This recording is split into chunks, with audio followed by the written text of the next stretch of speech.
Jonathan Ernst, Reuters, Washington. Having already invented thousands of parents who begged him to bring home the bodies of their Korean War veteran children, President Donald Trump is now inventing hundreds of such repatriations that haven't actually happened. The return of the remains of American service members who were killed in that war has become a major victory Trump likes to claim from his June 12 meeting in Singapore with North Korean dictator Kim Jong-un. It was the last thing I asked, he told a gathering of Nevada Republicans on Saturday. I said, do you mind, would I be able to get the remains back of all those great heroes from so many years ago? And he said, I will do that. And you probably read, they have already done 200 people. Which is so great. On Monday, Trump told a rally audience in South Carolina, we're getting the remains of our great heroes back. The only problem, no remains have yet been returned, and it is unclear when that might happen. We have not yet physically received them, Secretary of State Mike Pompeo told the Senate Appropriations Committee on Wednesday, but said that he is optimistic it would take place in the not-too-distant future. That explanation was not sufficient for Iraq War veteran Will Fisher, with the progressive veterans group Vote Vets. It's beyond the pale to lie about remains of fallen service persons already being returned, when they, in fact, haven't been, Fisher said.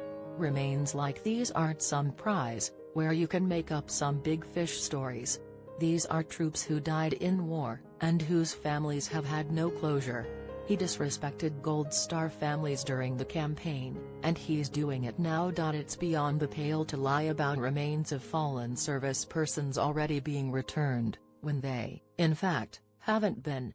Remains like these aren't some prize, where you can make up some big fish stories. The White House press office did not respond to HuffPost's queries Thursday about why Trump was falsely claiming that bodies had been returned.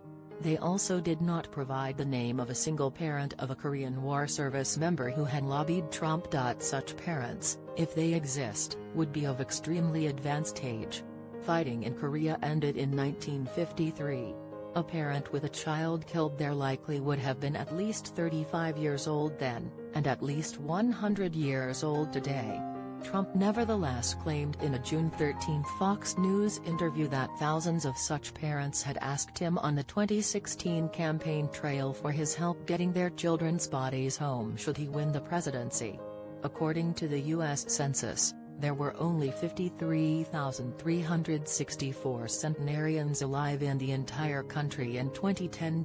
Trump, whose penchant for falsehoods appears to have ramped up in recent weeks, has spun an entire series of unsubstantiated claims about the June 12 summit with Kim to portray it as a tremendous success. There is no longer a nuclear threat from North Korea, he boasted in a June 13 tweet upon his return to Washington from Singapore. Since then, Trump has, on numerous occasions, said that Kim has begun to denuclearize, thanks to the short communique they signed. We signed a piece of paper and it was a beautiful piece of paper. It said we will denuke, we will this, we will that, we will get the remains back, we will do all of these things, a lot of things, he told the South Carolina crowd. North Korea, however, has not yet taken any steps to denuclearize, and, to the contrary, appears to be continuing work on a nuclear research facility. Further, the very word denuclearize is a North Korean term of art stretching back decades through the tenures of Kim's father and grandfather, the two previous dictators. They had defined it as meaning that North Korea would give up its nuclear program when the rest of the world did so, or when the United States withdrew its troops from South Korea.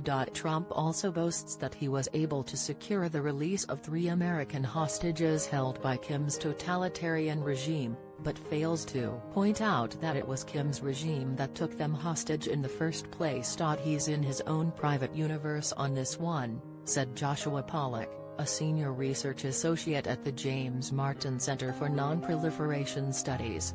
He believes it's all basically happened. In his Senate appearance Wednesday, Pompeo acknowledged that North Korea was still, in fact, a nuclear threat. But he defended Trump's decision to give Kim a summit meeting, something Kim's father and grandfather had also wanted for the